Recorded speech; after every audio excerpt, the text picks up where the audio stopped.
Bienvenidos a Agenda Médica, el diario de tu salud. Yo soy Dore Ferriz y en nombre de este maravilloso equipo les doy la más cordial bienvenida a este espacio en donde intentamos informarlo acerca de todos los aconteceres a nivel bienestar y salud. Y bueno, hoy viene al foro una mujer que admiro profundamente. Llevo ya tiempo conociéndola y siempre aprendo algo nuevo de ella, así es que quiero compartir toda su sabiduría con ustedes. Ella es Miriam Cervantes y ustedes la conocen como fisionomista, experta en la lectura de rostro y bueno, de todo. Miriam, bienvenida, gracias por estar aquí. No, muchas gracias por estar nuevamente compartiendo este espacio. Ay, no, Miriam, tú sabes lo que te extrañaba, qué bárbara. Sí, ya sé. O sea, siempre traes temas que a mí tú platicas y yo estoy así de, pásame la charola. Hoy vienes a hablarnos de los adolescentes, que es un tema justamente que también adolece la sociedad. Como que no sabemos qué pasa, en qué punto podemos decir ya es adolescente. Como que está cambiando toda la forma en la que educamos a nuestros hijos y hoy son adolescentes más chavitos. Entonces, platícame a grosso modo de la adolescencia. Mira, en principio vamos a hablar que la adolescencia anteriormente se relacionaba con cierta edad, ¿no? Decíamos, a partir de X edad la persona entra a la etapa de la adolescencia.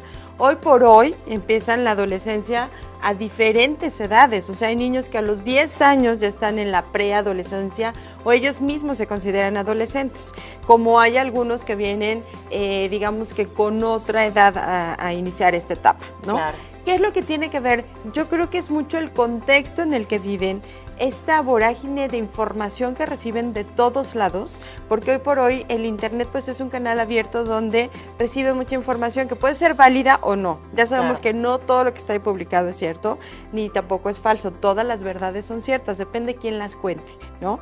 La otra parte que vamos a ver nosotros es que nosotros como papás entramos en cierta tensión de va a llegar ya la época, ¿no? Yo recuerdo mucho que mi pequeño cuando se sentía un poco ronco y sentía que su voz estaba como más ronquita, decía, es que ya me está cambiando la voz, o sea, anhelaba por llegar a esta edad. ¿Qué es lo que pasa con nosotros como papás? Que además en cualquier tipo de conversación o en cualquier reunión donde tú estés, que saben que tu hijo está en una edad de adolescente, es así como de, ¡ay, pobre de ti!, ¿no? Como que hay mucho miedo, ¿verdad, Miriam? O sea, de tener un hijo adolescente, como que se nos fuera a salir de control. Yo creo que hay mucho miedo, sobre todo porque nos sentimos menos preparados para esta etapa emocional. ¿Qué es lo que sucede? Nosotros lo que tenemos en la adolescencia es el resultado de una infancia y no tenemos que olvidarnos de eso. ¿Por qué el niño se comporta de X o Y manera? No olvides que eso lo ingresaste al sistema tú, la familia, su contexto, cuando era pequeño. A final de cuentas, lo único que estamos haciendo durante toda la infancia es meter chips de información. Yo le digo al contrario a los adultos a los que les doy clase. De repente tú te ves respondiendo como tu papá o como tu mamá, no, bueno, y eso pasa y te das cuenta que aunque en la adolescencia todos juramos que nunca íbamos a ser como nuestros padres, un día se te sale de la boca la palabra que te decían y que odiabas, o aquella forma de reaccionar que definitivamente tú juraste que nunca lo ibas a hacer con tus hijos. ¿Por qué? Porque lo traemos en el sistema. Nosotros en el sistema vamos teniendo información que nuestros padres, que nuestros maestros, que nuestros amigos nos fueron poniendo. Claro. Entonces, solamente somos el resultado de esa suma que ya traes de información de la familia. Una parte es genética, como fisionomista también te lo digo, que hemos hablado cómo los rasgos también se heredan. Entonces, hay tipo de nariz muy peculiar que viene de generación en generación y que te habla de una forma de comportarse respecto al dinero o al trabajo, porque es la nariz, o el tipo de ceja, o la forma en que reaccionamos. Es la época donde crece la nariz. Es la época donde todo nuestro cuerpo tiene diferentes tamaños. Exacto. Sí. Hay niños de brazos muy, muy largos o de piernas muy, muy largas. Lo primero que pasa en nuestro rostro, por ejemplo, es que venimos de una forma redondeada. Todos los niños, desde que somos bebitos, fuimos redonditos, y conforme llegas a la adolescencia, la medicina francesa dice que recordemos que es como si una prensa nos apretara los lados de la cara y entonces esta bolita que traíamos empieza a ser un óvalo o un rectángulo. Ese es el primer cambio que tenemos. Dejamos de tener facciones redondeadas y se vuelven más rectas o más angulosas, lo cual hace que nuestros contactos hacia el exterior sean mucho más difíciles, ¿no? Es todo lo que es agudo o es puntiagudo en un rostro nos habla de una personalidad que es difícil para el contacto porque es puntiagudo en sus palabras, en sus relaciones. Nos volvemos monosílabos, todo es sí, ajá, no, no, pa, ¿no? Todo es así, o sea, todo es monosílabo. ¿Cómo te fue? Bien. Pero bien, ¿qué, no? Sí, cuéntame, bien, tus amigos, o sea, se la pasaste bien. padre. ¿Y el examen? No sé. Vivimos en esta etapa. Claro que todos lo hicimos. ¿Qué es lo que sucede? Nosotros creemos que siendo estas generaciones que ya estamos súper informadas y somos papás súper actuales, además, vamos a enfrentarlo de manera diferente. Y la verdad es que lo único que tenemos que hacer es llevar una relación relajada con ellos. O sea, tenemos que entender, y yo siempre le he dicho que los niños desde pequeños tienen su propia personalidad. Alguna vez hemos platicado nosotros acerca de la compatibilidad padres e hijos. Nosotros creemos que por ser sangre de mi sangre, venir de mí prácticamente tiene que amarme, quererme y respetarme como soy. No, ni tampoco tus hijos. Son seres individuales que tienen sus propias decisiones, su propio camino, su propia vida, que van a cometer sus propios errores. ¿Qué pasa con los papás? Queremos evitarles el dolor, el sufrimiento, las cosas que yo ya aprendí. ¿Por qué les negamos la posibilidad de que ellos tengan su propio aprendizaje? Claro, y de hecho su nivel de frustración son cero tolerantes. O sea, un niño que está educado así o una niña que, porque ya tengo que hablar como Fox, ¿no? Los niños y las niñas. Cuando empezamos nosotros a querer satisfacer todos sus deseos y quitar de encima todos sus miedos, se vuelven intolerantes. Pero es que además no hay tolerancia en ningún sentido, Dore. Tenemos que ver que nosotros estamos en un mundo y una generación donde todo es instantáneo. Sí. Ajá. La información es instantánea, la comida es instantánea, el servicio a domicilio es instantáneo. Ya no tenemos paciencia. No tenemos que esperar por nada. Claro. ¿Cómo me pides que yo tenga un nivel de tolerancia cuando ya no me gusta esperar? Tú lo ves en las filas, o sea, cada vez las empresas dedicadas al servicio, por ejemplo, lo que evitan es que hagamos fila, ¿no? Tú, por ejemplo, a mí me gusta mucho hacer este ejercicio con los niños. Si tú los pones a jugar con un valero, ¿te acuerdas del valero? Que tiene que estar... Eso empieza a generar y ampliar sus niveles de tolerancia. ¿Por qué? Porque no puedo tolerar que yo no lo pueda estar atinando, que yo no lo pueda hacer en X tiempo o que pueda repetirlo X veces. Ya no tenemos estos juegos que eran de tolerancia, ¿no? Nos hace falta un poquito de eso y mientras tanto váyanse por un valero, porque definitivamente sí necesitamos trabajar la tolerancia. Pero ojo, también los papás. Vamos a un corte, no se despeguen, volvemos con más.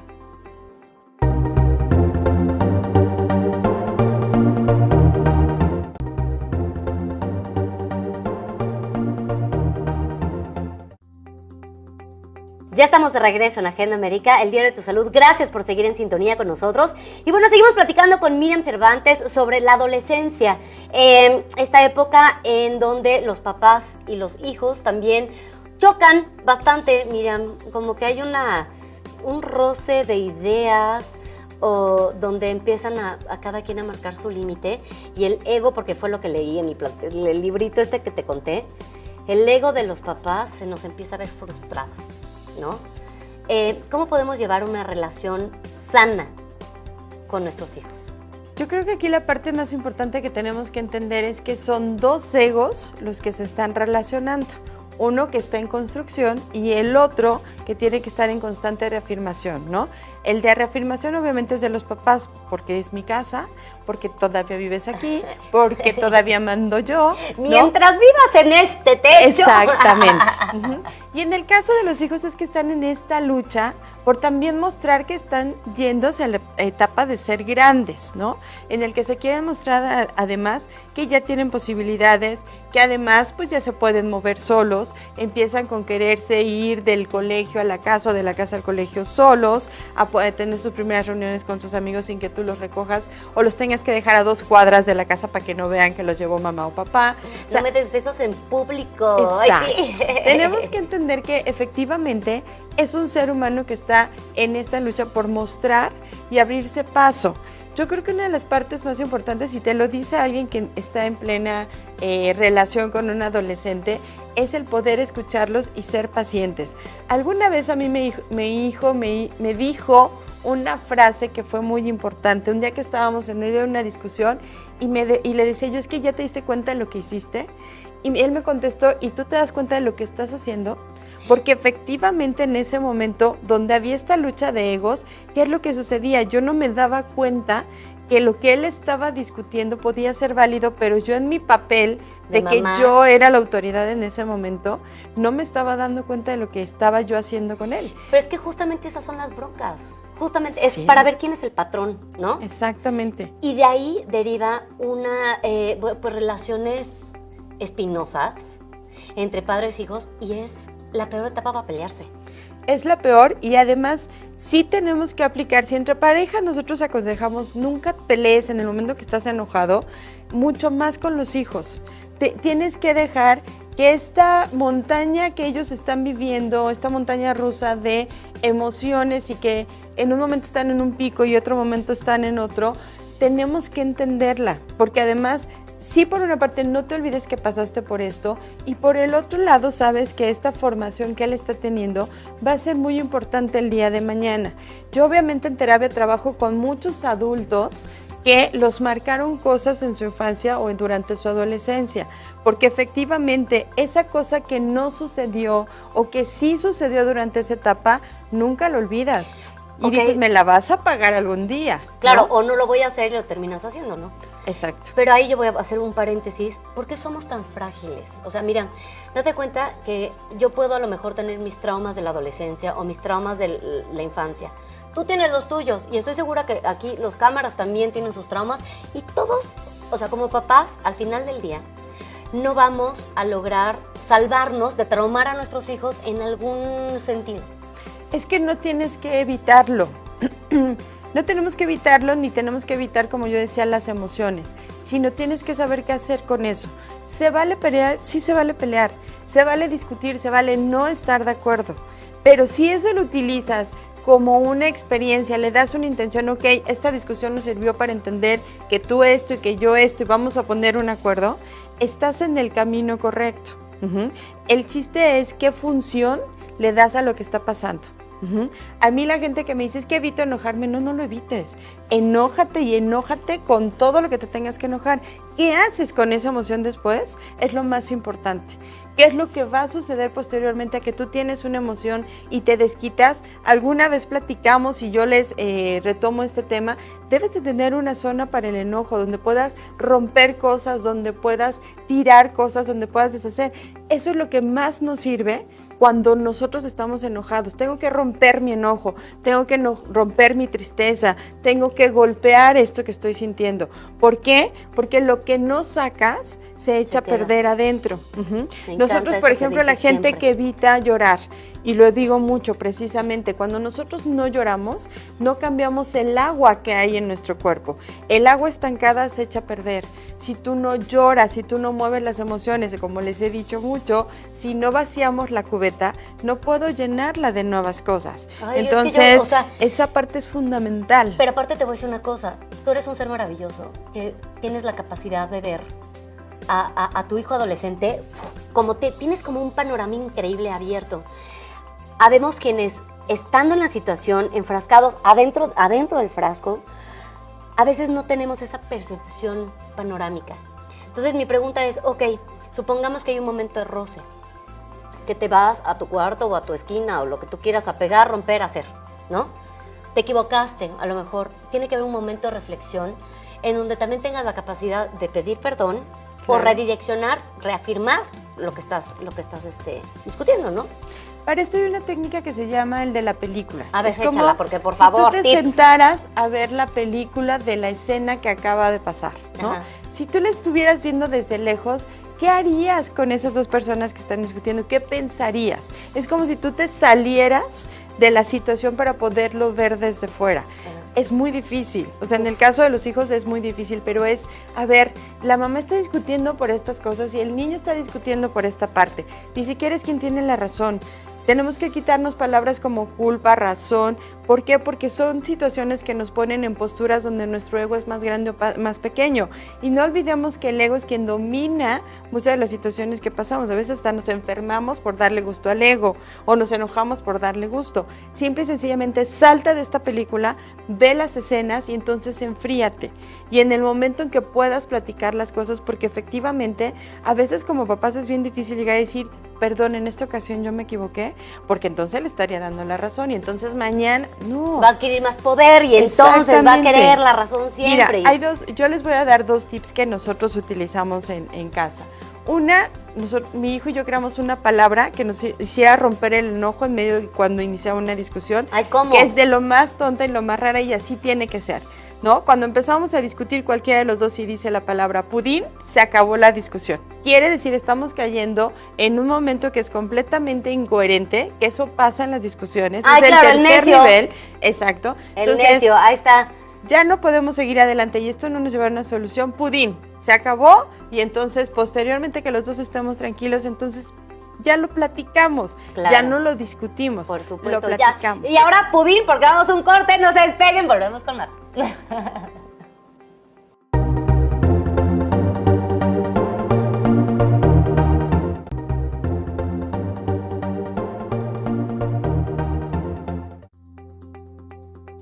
Ya estamos de regreso en la Agenda Médica. Gracias por seguir en sintonía con nosotros. Y ahora sí, Miriam, este tip me encantó del pudín. Lo voy a aplicar y a ver qué tal nos va. Aplíquenlo en casita, seguro les va a servir porque Miriam tiene tips increíbles. Ok, ahora, en medio de una discusión, supongamos que nadie tiene la capacidad de decir, ok, ya estamos de necios. O sea, hay una parte de nuestra maternidad, paternidad, que también entra en esta rutina y en este vicio de seguir luchando por cosas que ya... Es que no te olvides que es una lucha de poder. Sí, o sea, lo que está sucediendo es una lucha de poder. ¿Qué es lo que pasa? O sea, él está, el adolescente está de alguna forma marcando sus nuevos límites, ¿no? Si antes su hora de dormir era a las 8, bueno, ahora a las ya 12 soy grande, entonces ya a las 12 porque ya administro yo mi tiempo, yo ya sé. Y tenemos que empezar, que es lo difícil en el caso de los papás, a soltar esta parte, ¿no? El hecho de poder decir, sí, a partir de este momento, aquí tienes, no sé, tu mesada, el dinero para la semana, tú administralo. A partir de ese momento, tú administra tu tiempo. Hay una técnica que usa Alejandro Jodorowsky, que a mí me gusta mucho, que él dice que a partir de la edad en que tú sientes que tu hijo empieza a vivir esta lucha, lo sientes y le digas, ok, en este momento tú empiezas a soltar esta parte de la adolescencia, de la niñez, y empiezas a entrar a la adolescencia. A partir de este momento que tú te empiezas a ser responsable de que esté tu ropa, de que estén las cosas, yo la lavo, pero si no están en la lavadora. Exacto. Aquí tienes tu despertador. Y la otra cosa que él recomienda como uno de estos actos raros y extraños que él aplica mucho, es el hecho que le digas, a partir de este momento, en lugar de decirme mamá, me vas a decir Miriam. ¿Por qué? Porque nos está poniendo en una posición donde ya no hay una lucha de poder, porque ni siquiera me estás viendo como la mamá. Mamá siempre implica autoridad, sometimiento, reglas, orden, este tipo de cosas, ¿no? Igual papá o con el que conviva más, porque de hecho hay mamás que nos dedicamos a decir, pero deja que llegue tu papá, ¿no? Y entonces ponemos al papá en esta postura. Pero Alejandro recomienda que a una edad, él recomienda a los 13 años, pero esto lo dijo hace mucho tiempo, creo que hoy las generaciones son distintas. Te sientes con él y le digas, a ver, las reglas ahora son estas, ¿no? Y entre esas reglas es que puedes empezar a decirme, Miriam, ya no me digas mamá, no es necesario. ¿Por qué? Porque eso va quitando la lucha de poderes entre nosotros. Sí tenemos que empezar a soltar más. Yo lo que les digo es que nunca quiten de su mente que ellos vienen a tener su propio aprendizaje, ¿no? Y desde pequeños les queremos evitar que se tropiecen y evitar que rompan, evitar que reprueben. Yo siempre digo, es mejor que se caiga ahorita que cuando tenga 30 años, que repruebe ahorita, que repruebe en un negocio, que tenga que pasar lo que tenga que pasar en un medio controlado, que cuando tenga que enfrentarse hacia afuera, ¿no? Claro, ahí es cuando viene esta pregunta que creo que es muy importante. Háblame de los límites, porque finalmente, ok, ya te pueden decir Miriam, ya les estás permitiendo equivocarse, porque así se llama, equivocarse, en un ambiente seguro, ¿no? pero también tendría que jugar un papel los límites, ¿no? Por supuesto. Es el de, ¿te quieres ir de antro? Órale va, pero, ¿no? O sea, tú tienes que poner la hora de llegada porque al final del día sigue siendo su guía. Y es parte de las cosas que no son negociables. O sea, háblame. esta parte es el hecho de decir, esto, por ejemplo, el hecho de que tú dices, llegas a las 12 y si no hay una consecuencia, y la consecuencia también tú la puedes poner. Si tú no llegas a las 12 porque pasa, y todos lo pasamos cuando éramos adolescentes, que se poncharon las 4 llantas del automóvil. Sí. Y entonces ya no perdieron podemos el llegar. coche en el ballet. Bueno, yo ya sé que me va a costar la próxima fiesta, me va a costar algo, Claro. ¿no? Siempre tiene que haber consecuencias, eso es bien importante. O sea, si algo que tiene que pasar no pasa, hay una consecuencia. Si algo que no tenía que pasar pasa, hay una consecuencia. Porque es el único método que hay de aprendizaje. Y eso nos pasa a todos. O sea, si tú alguna vez de pequeño metiste los dedos en un contacto, aprendiste a nunca volverlo a hacer. O la pila en la lengua, ¿no? Exacto. Entonces, hasta que no vives la experiencia de... Entonces es cuando dejamos de hacer las cosas. ¿Por qué? Porque tuvo una consecuencia para mí. Y entonces es en el momento en que yo aprendo que eso no debe suceder. Entonces, bueno, si me dejas que la consecuencia la pongo yo, ok. Pero ni siquiera hay discusión. Ya sé que si no llegaste a las 12, o sea, a las 12:10 ya no hay discusión. Ni modo, ya está no fuiste puesto. a la otra fiesta. Exactamente. Ahora háblame un poquito también de las inseguridades a nivel adolescente. A nosotros nos corresponde también darles esa certidumbre, ¿no? Es el de, se ven al espejo y soy la mujer más fea del mundo, nadie me quiere, ¿cómo abordas ese tema? Porque tienes que tener este tacto perfecto para no lastimarlos y encaminar, darles esa estabilidad emocional que necesitan. Mira, yo creo que aquí son 2 puntos. Uno, el trabajo que hiciste en la infancia, que es muy importante. En principio, es el hecho de cómo lo manejamos. Tú eres el rey de la casa, ¿no?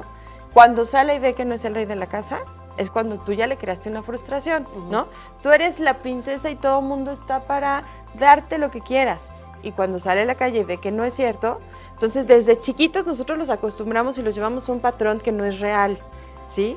¿Por qué? Porque se va a dar cuenta que efectivamente ni es el más hermoso, ni es el más exitoso, ni es una princesa, ni es el rey de la casa. Porque además si tú le dices, eres el rey de la casa, entonces ¿por qué me estás llamando la atención si yo soy el rey? ¿no? Sí, claro, entonces, son mis reglas. Tenemos que saber qué decirles. O sea, sí que aprecien lo que sí tienen, ¿no? El hecho de que nosotros los acostumbremos a decir es que tienes estas habilidades, estas capacidades, la confianza y el autorrespeto es lo único que va a decidir lo que sí van a aceptar y lo que no en la adolescencia, ¿no? Todas estas pruebitas de pues prueba el cigarro, prueba una droga, prueba el alcohol. Cuando nosotros les enseñamos a elegir, esto sí quiero vivirlo, esto no quiero vivirlo. Pero eso desde chiquitos los enseñamos. Si tú les pones la ropa, los zapatos, los calcetines, los calzones que se van a poner, ¿en qué momento le enseñé a tomar elecciones? Claro, por supuesto que sí. Si él no se quiere mover de escuela o de lo que sea, déjalo que tome sus elecciones, porque entonces él está decidiendo lo que quiere vivir en ese espacio, en ese lugar. Entonces déjalo que lo viva. Pero no es algo que yo pueda controlar. Eso está maravilloso. Ay, Miriam, tienes que regresar a seguirnos platicando. Yo les dije, claro que sí. Yo se los advertí que era una mujer maravillosa, que sabía de absolutamente todo. Yo sé que este programa te encantó. Lo mismo que a mí, Miriam, me fascina. De veras, no sabes, tengo necesidad de que vengas más seguido porque hay muchas cosas que aprender de ti. Muchas. De todos. Ay, no, bueno, pero de la experta. Pues los invito a que nos acompañen en nuestra próxima Agenda Médica y mientras tanto, en nombre de este maravilloso equipo de trabajo, me despido. Yo soy Dore Ferriz. Hasta la próxima.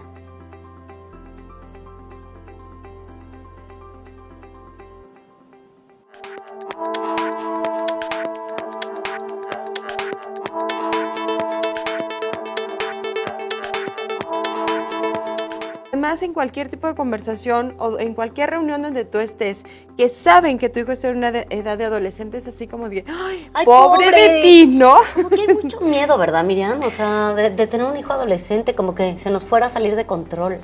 Yo creo que hay mucho miedo, sobre todo porque nos sentimos menos preparados para esta etapa emocional.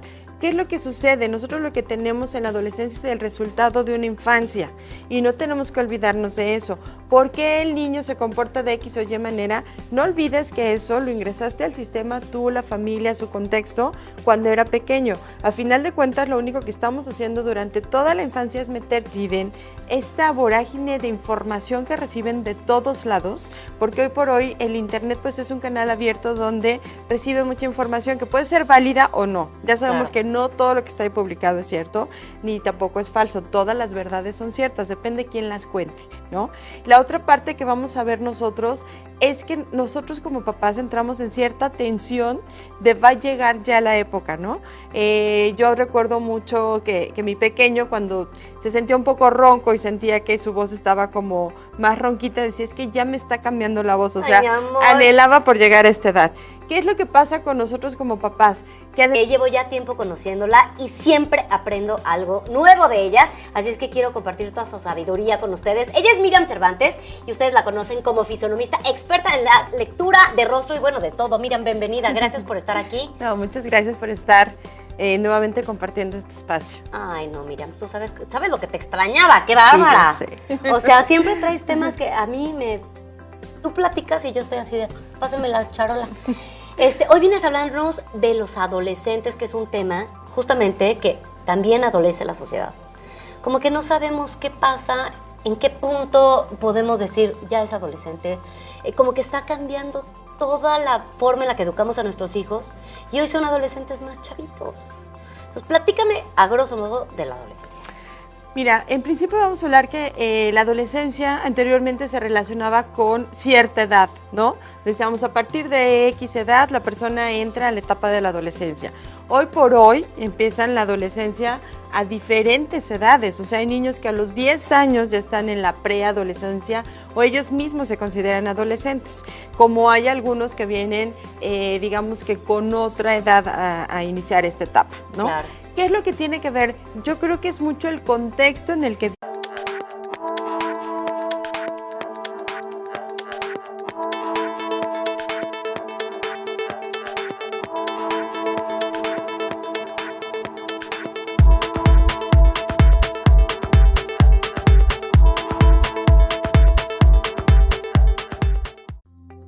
Bienvenidos a Agenda Médica, el diario de tu salud. Yo soy Dore Ferriz y en nombre de este maravilloso equipo les doy la más cordial bienvenida a este espacio en donde intentamos informarlo acerca de todos los aconteceres a nivel bienestar y salud. Y bueno, hoy viene al foro una mujer que admiro profundamente.